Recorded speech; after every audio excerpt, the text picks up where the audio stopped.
Domingo de Ramos, mais do que isso, Domingo de Ramos e da Paixão.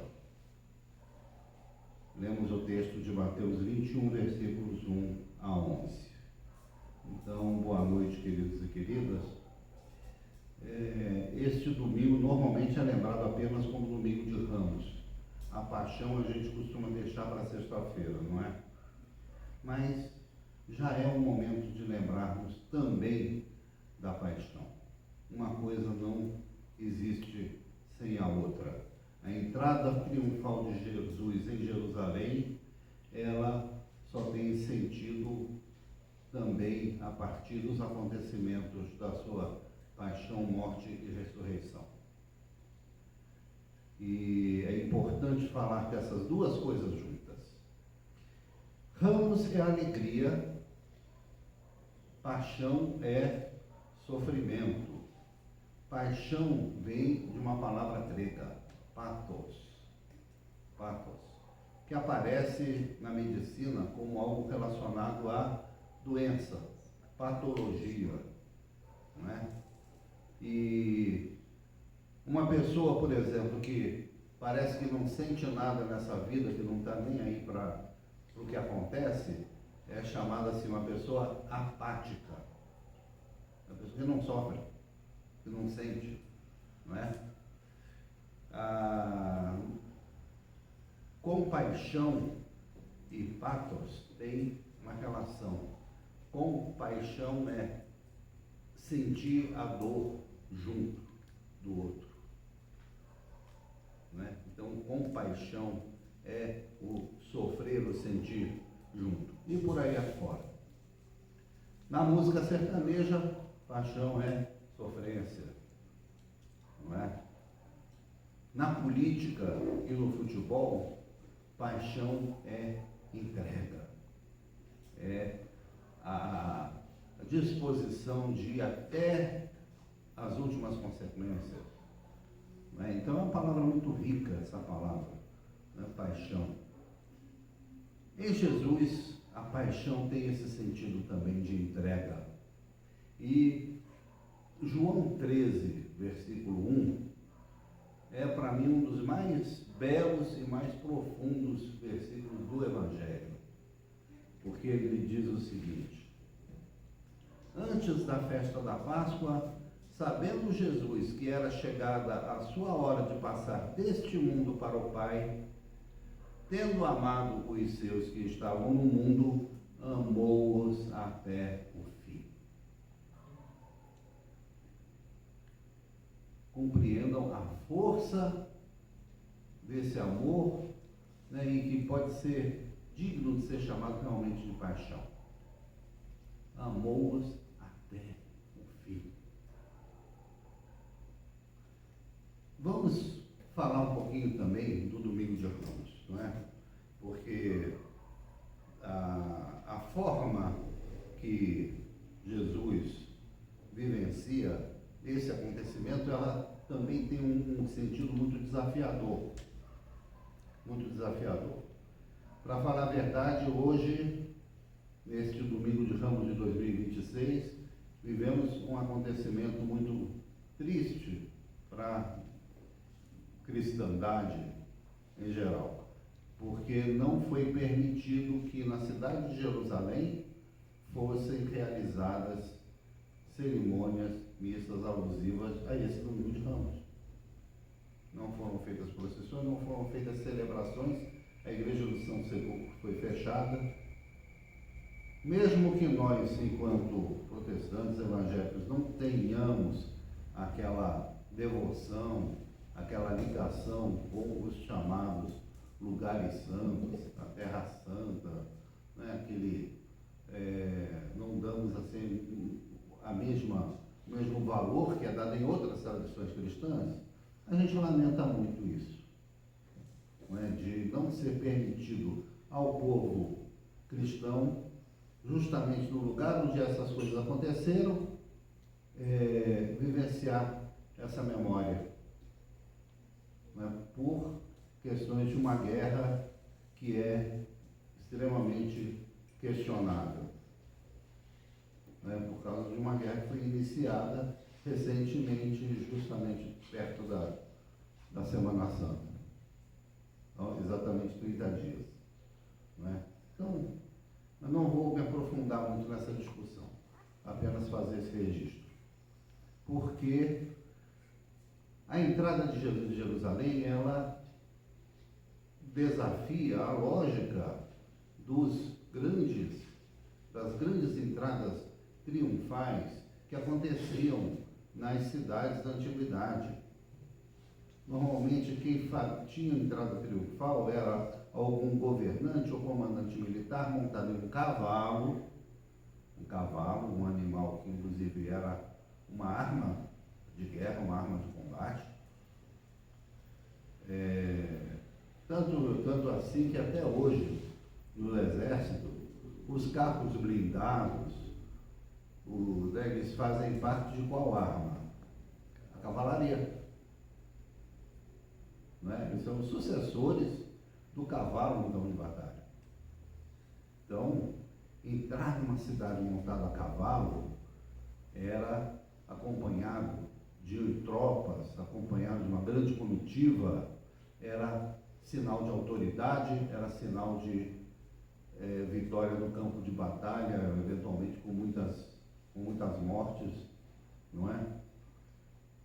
Jesus chega em Jerusalém montado em um animal de carga, montado em um jumento, montado em um animal que não tinha absolutamente nenhuma utilidade militar, que era um símbolo de paz. Então, ele chega na cidade junto com uma multidão de peregrinos, de pessoas que iam festejar a libertação do povo de Deus, a festa da Páscoa, naqueles dias de lua cheia, porque a Páscoa é sempre na lua cheia, não é? Então, aquelas pessoas que o conheciam lá da Galileia ou de outras partes da Judeia e que sabiam quem era Jesus, eles festejaram então a sua chegada na cidade chamada Cidade Santa, mas com uma mensagem de paz. Havia quem preferisse que Jesus chegasse realmente com um bando armado e disposto a tomar o poder na cidade. Havia aqueles que preferiam que a atitude de Jesus fosse essa, mas não foi essa que ele adotou, não é? Então, Jesus não tem por trás de si um currículo de mortes em nome de uma pátria ou de um ideal, mas uma relação de pessoas curadas, salvas e até ressuscitadas. Nós estamos vivendo hoje, em 2026, a glorificação ou a autoglorificação, eu até diria com mais pertinência, de pessoas que querem colecionar vitórias militares. Essas são as pessoas que afirmam que dominam o mundo. E é essas pessoas que Jesus nega na sua entrada em Jerusalém. Esse contraponto é muito evidente e importante. E é interessante que justamente nações que têm o cristianismo como religião estão mostrando o quê? Um Cristo que bombardeia, que se apresenta como cúmplice de golpes, massacres e chacinas. Isso é muito grave. É a negação absoluta do Jesus que nós estamos celebrando hoje, nesse domingo de Ramos. Então, a mensagem do domingo de Ramos não é apenas uma mensagem festiva, mas é uma mensagem desafiadora com relação ao poder. É claro que não dá para misturar religião e política, e é um erro básico afirmar que os cristãos desses países, inclusive, são a favor daquilo que os seus governantes estão fazendo. É necessário a gente fazer essa distinção, não é? Mas isso já aconteceu muitas vezes. E para muitos povos, a cruz caminha junto com a espada. Ficou isso ao longo da história, infelizmente.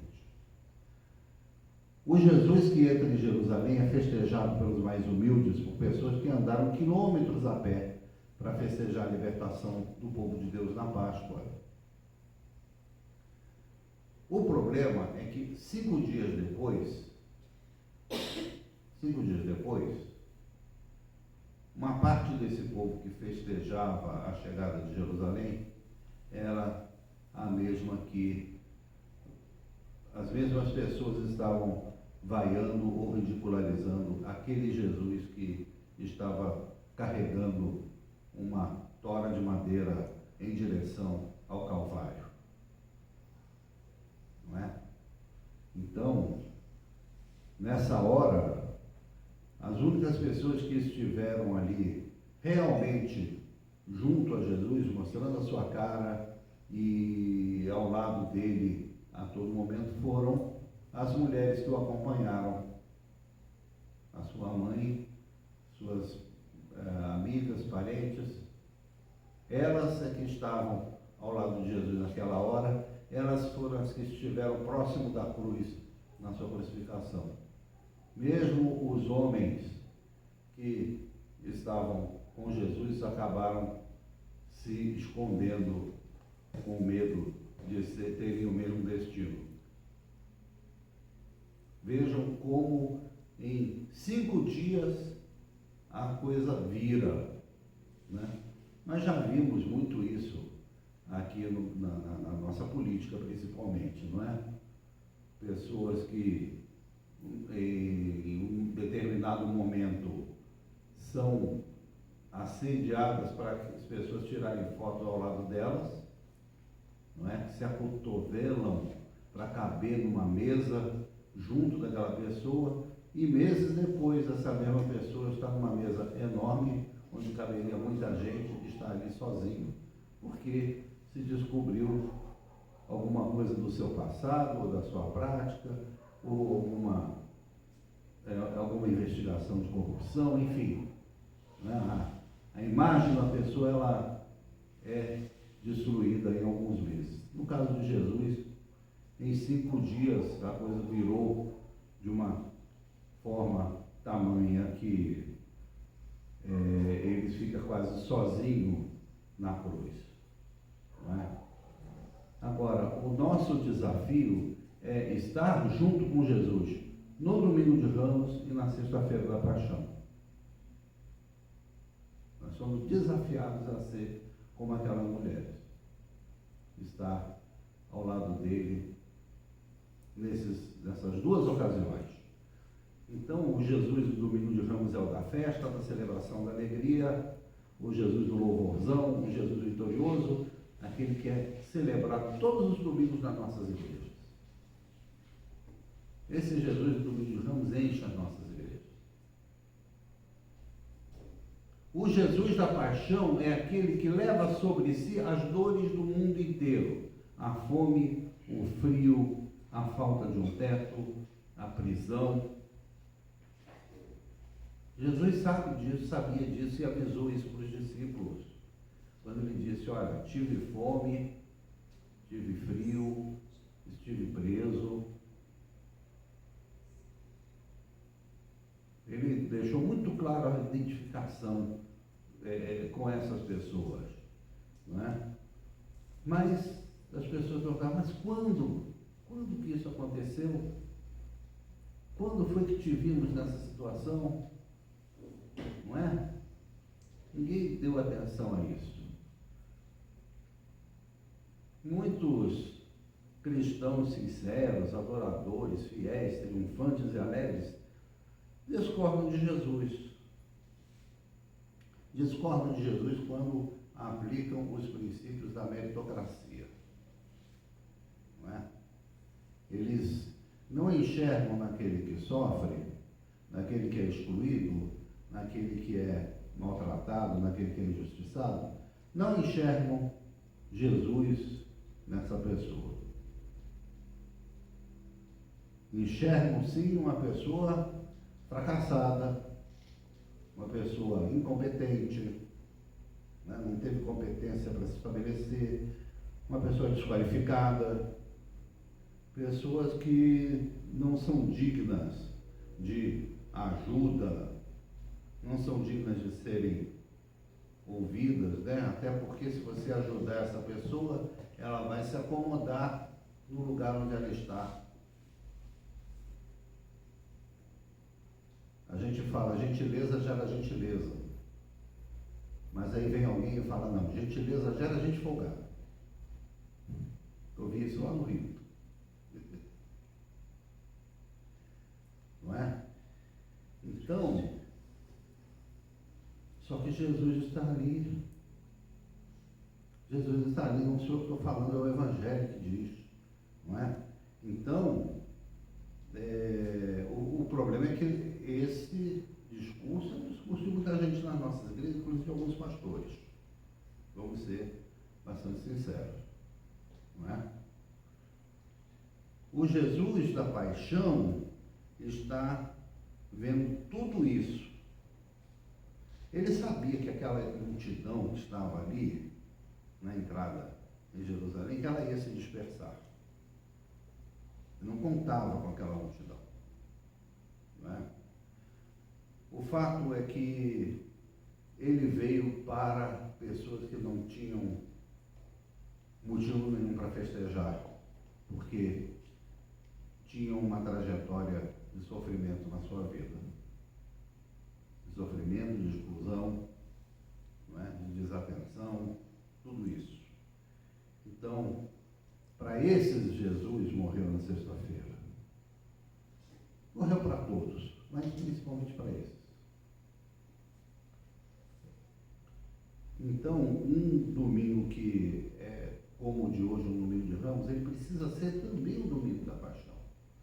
Porque a gente precisa lembrar que a coisa não se esgota na festa.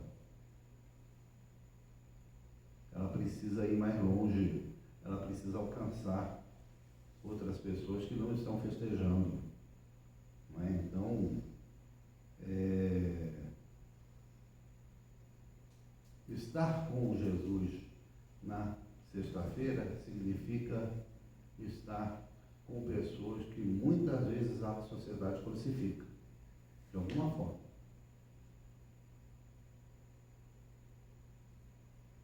Por isso nós somos chamados a ter a estar atentos da mesma forma, com a mesma alegria que a gente celebra os ramos, a gente também está ao lado de Jesus Cristo para aqueles que vivem as dores deste mundo.